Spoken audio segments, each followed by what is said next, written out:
Yo guys, check, kamusta mga idol? So ayan, mag-update tayo ngayong Saturday morning. Grabe, ang lakas pa ng over me, mga lods, no? Pero syempre, dahil love ko kayo, mag-update tayo ngayon. Everyday naman tayo nag-update. So check muna natin ang ating crypto bubble. Kita niyo yan mga ids, no? Yung pay natin, no? 3% up. So maraming goods naman, mga lots, no, 2 to 5, 7% yung mga up nila. Chainlink medyo nag-up ngayon, ngayong araw. Sa 24 hours ay sa hours natin, medyo nagkaroon ng konting consolidation mga idol, no. So pero goods pa rin 'yan, mga lodi, no. At ang mga susunod na magaganap sa ating bagay, wala ngayon, no, 9, no. Saturday, August 9, wala. August 10, Sunday. So, ang pinakamalupit na natin, CPI ng Tuesday. 8:30 p.m. No, ayan yung ating, ngayon, ating aabangan. No? Pwede mag-trade dyan. Sa mga araw na yan, mga idol, inaabangan nyo ng mga traders dahil magiging volatile ang ating market. Diba? So, ayan. Bago tayo mag-update mga idol, alam nyo na, palike muna ng ating video mga idol. At syempre sa mga gusto ng ganitong content, everyday news, balita, update, global sa crypto world, subscribe na kayo sa ating channel. So ayan mga idol, basic lang. Click nyo yung notification bell. At syempre sobrang shoutout sa mga sumuporta kay Jeblo sa using super thanks and tawag dito, membership mga idol. Saludo sa inyong lahat mga lord. So ito na, mag-umpisa na tayo. Grabe si Daddy Trump. Pinagbati niya. Sipin nyo, 35-year conflict mga idol. Pinagbati ni Trump. Holy smoke, sabi ni Johnny Maga dito. Trump just got the leaders of Armenia and Azerbaijan. Tama ba yung yung basa ko? Azerbaijan o Azerbaijan? Ha? Jan yan, Jan. Trump just got the leader of Armenia and Azerbaijan to sign peace agreement and shake hands, ending 35-year conflict. What an amazing moment. Give Trump the Nobel Peace Prize right now. So isipin nyo mga idol, 35 years conflict, no? Si Trump lang ang nagpaayos sa kanilang dalawa. 'Di ba? Lagi silang nag-aaway tuwing makikita sila. Mortal yung magkaaway. Parang ano yung pangalan ng, kalimutan ko tuloy yung apelido ni Romeo tsaka apelido ni Juliet Yung nila, magkaaway kasi yung pamilya Montague tsaka nakalimutan ko. Romeo and Juliet, magkapatid. Ano ka ba naman? Lovers yun. Julio at Julia yun Kambal ng tadhana yun Hindi yun. Romeo and Juliet yun. Yung lovers. Grabe ka naman. Ayan. So grabe, no? Isipin nyo, 35 years. Pero dahil kay Trump, nagbati sila. At nagkamayan sila dyan. Mga lords, no? Tingnan nyo. Ayan, pirma na kayo, meron tayong peace agreement. Ayan, bawal muna kayo magsagupan, Wala mo nang babakbak, sabi ni Trump. No? Kailangan mabait kayo sa isa't isa. Tagpirma na sila.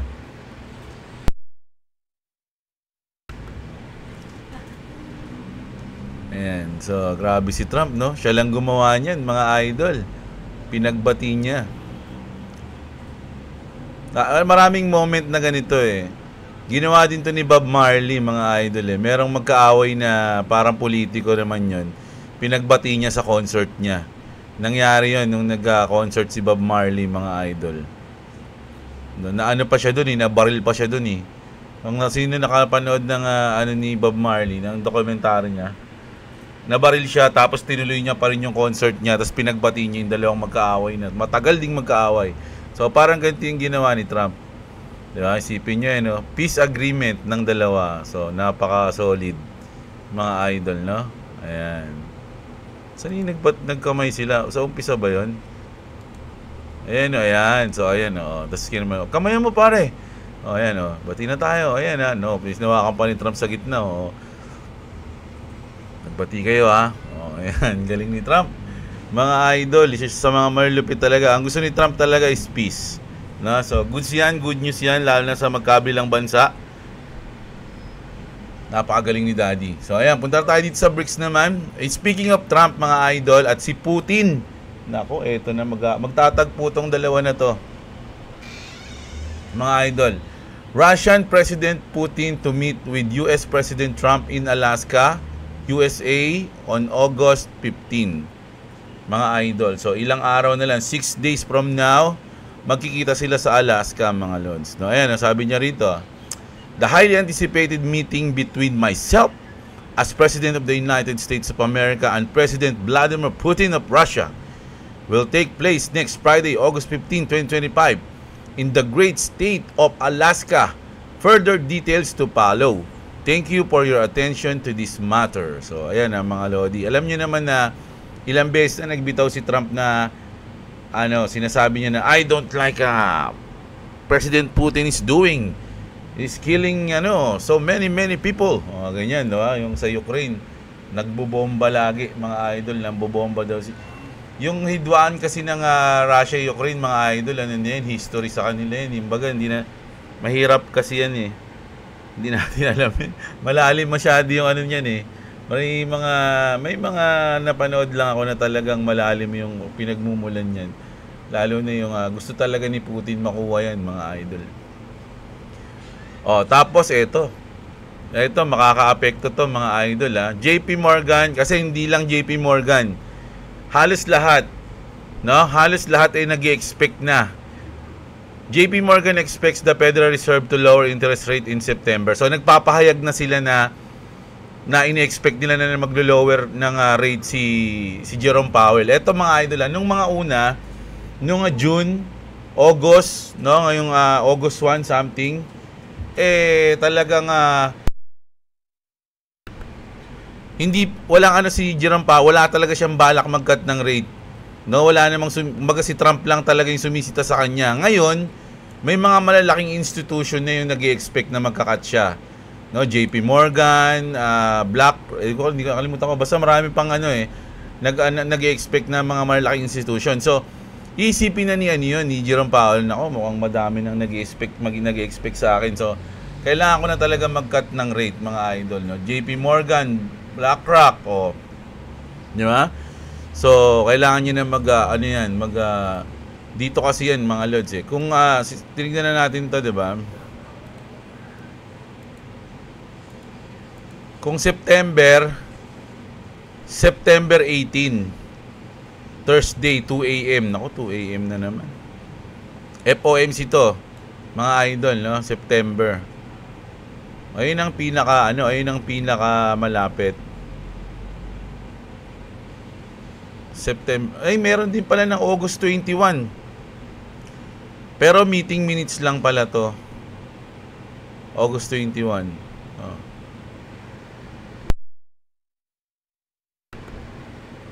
So, ayan. Nag-i-expect sila dyan kay Daddy. Kay Tito, kay Uncle pala, kay Uncle. Uncle Jerome. And then, eto na. From ban to boom. Diba? Bolivia's crypto economy is surging after ending its ban in mid-2024, Simula nang tinanggal yung ban ng crypto sa Bolivia, mga idol, medyo ang laki ng tinaas nila. Crypto payments up to 530% year on year. Ano ibig sabihin nito? Year on year ata ito eh. Yung YOY. YOY. Ano ba? Year over year. Ayan. Crypto payments up to 530% year over year. The 294 million in H1 2025. Total transaction hit $430 million, led by retail and small biz. Bitcoin and USDT used from street vendors to universities to fuel imports. Wow, grabe yun, mga idol. From street vendors to universities. Regulatory clarity plus bank-backed USDT. Banco Union, Union Bank. Driving adoption. Grabe naman, mga idol, So, talagang ina-adapt nila yung crypto sa Bolivia. Simula nung tinanggal yung ban, inaccept na nila, tinanggap nila at pinaghusay. Pinaghusay nila. Grabe naman yung sana all, no? Sana all Bolivia. Di ka tulad dito sa Pinas, mga loads. Ito naman. Nako, si Scott Bessent to mga idol, yung secretary natin. Pero ngayon, President Trump has just appointed Treasury Secretary Scott Bessent as acting IRS Commissioner. So, tinanggal ata kasi ni Trump yung IRS Commissioner, mga lodi. So, siya muna yung naging acting IRS Commissioner. So, hindi pa siguro siguro mag-a-announce din si Trump kung sino yung gusto niyang ipesto dun. Syempre, kailangan niya yun, allied niya yun, mga lodi. Hindi naman siya pwedeng mag-appoint ng di ba? Kasi marami nagsasabi na ayan nga yung mga gusto nilang tanggalin sa US na issue Yung IRS tsaka yung Fed. Ayun yung gusto nilang tanggalin. Kaya sabi dito ni Chick Kim, I don't want a new commissioner, I want the IRS crash, no? Sabi ni Nick, that requires an act of Congress. We need to gut it from the inside out. In the meantime, mga idol.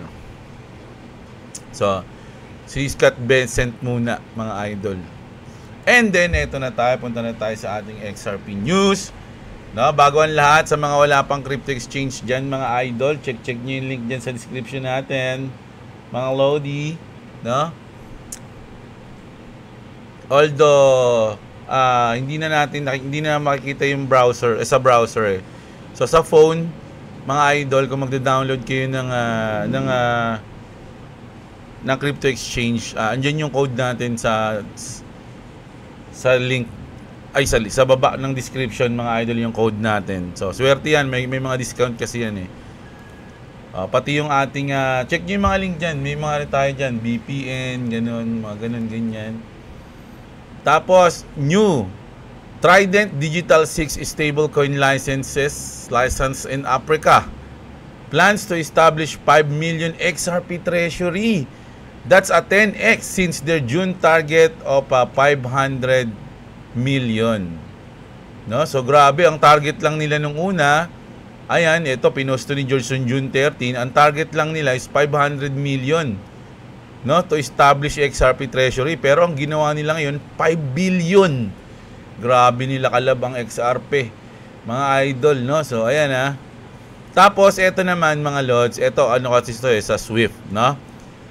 Sabi yung Swift na mismo, mga idol, nagsabi, we want to work with tech providers to be a super connector between on-chain and off-chain asset. Kasi nga, kung hindi naman nila matatalo at syempre, alam niyo naman yung Swift kasi ang sinasabi, baka palitan sila ng Ripple or syempre, mas mabilis, mas mura. So, nakikipag-usap na sila. Hindi natin alam to mga lods kasi parang ang gusto ng ang alam ko ang target ng Ripple mapalitan nila Kaya lang kung magko-collaborate sila, mga idol, goods din naman 'yun. 'Di ba? Kumbaga i-upgrade ng Ripple yung Swift dahil sa technology nila. Directly from Swift, we now see blockchain based on the ISO 222 data dictionary. So binanggit na to ng Swift na mismo, mga idol, yung mga ISO compliance, mga lodi na coins. Alam niyo na kung ano yung mga yan, di ba?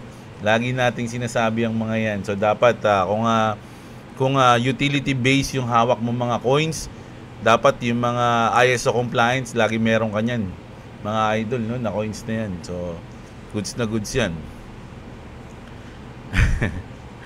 Diba? So tapos ito naman, rumored, ito na, BlackRock na. Rumored alert. Si George nag-post na ito BlackRock anticipated to file XRP ETF amid Ripple case resolutions. Nate Geraci, president of Novadus Wealth Management, anticipates BlackRock may soon file an XRP ETF aligning with its strategy to broaden its crypto portfolio. I'm sure we will see many XRP ETF applications soon. Nako, marami nang nag-a-apply ng XRP ETF, mga idol, no? Nasa 12 o 11 na ata, no? So pag dumagdag pa yung BlackRock diyan, mga idol, kasi ganito yan parang it makes no sense kung Bitcoin tsaka Ethereum lang yung applyan nila ng ETF. 'Di ba? Parang sinabi na nila, para ring sinabi nila noon na ito lang yung matinding coins, itong dalawa lang na to. Hindi na kami mag-a-apply ng ETF sa iba. Parang ganoon, 'di ba? Parang ganoon yung parang magiging ina-announce nila kapag hindi sila nag-apply ng ibang coins ng ETF, 'di ba? So, ngayon, ang inaano din ng iba, once na mag-apply yung BlackRock ng XRP ETF, mas marami pang susunod. No, isipin niyo may 12 na tayo ngayon na nag-apply, 12 ba, 18 something ganun, basta nakalimutan ko na. Basta 11. Tapos pag dumagdag yung BlackRock diyan, syempre, ano yun kumbaga, isipin ng iba, ay, taragis yun, BlackRock nag-apply na, tayo na rin. 'Di ba? Ganun yung mangyayari kasi syempre BlackRock, ano yun, biggest yan, the biggest. Ayun yan mga lodi. Di ba? So, hintayin natin to mga idol. Sana nga kasi siguro kapag nag-apply ng ETF yung BlackRock, syempre magkakaroon agad ng advance mag-isip yung mga investor dyan na baka gumalaw yung price ng XRP pagka ganyan. And boom! Eto, grabe yung news na to. XRP has been officially listed as a commodity under CFTC event contracts. No, ito yan sa underlying. The underlying for this case of contracts is the spot XRP cryptocurrency commodity. Ayan, no, bid ask midpoint price reported by Luca and Chechecho. Oh, 'di ba? So ayun yung parang sinasabi dito mga idol, no, na isa siyang malupit na commodity. Ay, grabe, parang ano ito, deja vu. Parang nasabi ko na to pati itong ano ko, pati itong ginawa ko. Parang nangyari na, grabe naman yun. Pero mga idol huwag kayo masyadong magpabulag o umasa na lilipad na agad yung XRP dahil sa mga ganito, sa mga ganyan. No, lilipad. Nako, medyo malabo yan. Sabi nga dito ni Jake Claver, kilala niyo naman si Jake Claver, di ba? I've said it before and I'll say it again. If the Ripple case has anything to do with XRP price appreciation, it would be a security of Ripple. Di ba? XRP real move will come from a supply shock during a global liquidity crisis. Until then, it's all speculation and institutional volume buying to support the spot ETFs are coming. 'Di ba? So, ayan mga idol, no. Sabi nga rin dito ni Vincent mga idol which is goods na goods din. Sabi niya, it does not matter what happened with the Ripple case. It's all clickbait, sabi niya. Alam niyo naman to si Vincent Scott, medyo prangka magsalita to The only thing that matters is Clarity Act being passed and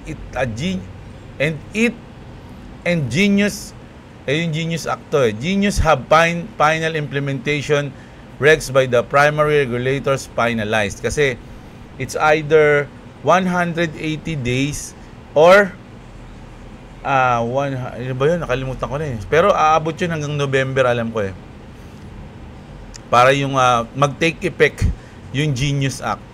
Then and only then will the market process comments for adoption and it to be used at scale, sabi niya. Ripple build an awesome company to take full advantage of that moment. So ayun mga idol, no, parang sinasabi nito, walang mangyayari kahit na matapos na yung case, magkaganto, magkaganyan. Ang importante, dapat meron tayong batas. Pag napasa yung mga batas na yan, dun na, at umepekto na yan, dun na yun makikita kung gaano kagaling ang Sabi nga dito, sabi ni Mike Power, agreed, no? Sumang-ayon siya kay Vincent. In the meantime, the powers that be will continue to manipulate the XRP price, so retail sell and give up their positions. No, so kasi ganito yan mga lods Kapag maraming nang-hype ng XRP, halimbawa, ito ganito, pag pumasa to, pag gumanito to, pag nag-apply to, lilipad yan, lilipad. Pero hindi ganoon. So yung mga tao aasa, oy sige. Tapos ngayon napasa, nag-apply, nangyari yung ganito, yung ganyan, pero hindi lumipad. Anong mawawala ng gana yung mga yung umasa na lilipad, di ba? Sabi, kala ko ba pag na ganyan, lilipad yung XRP, pero hindi naman pala, ayoko na, tinatamad na ako.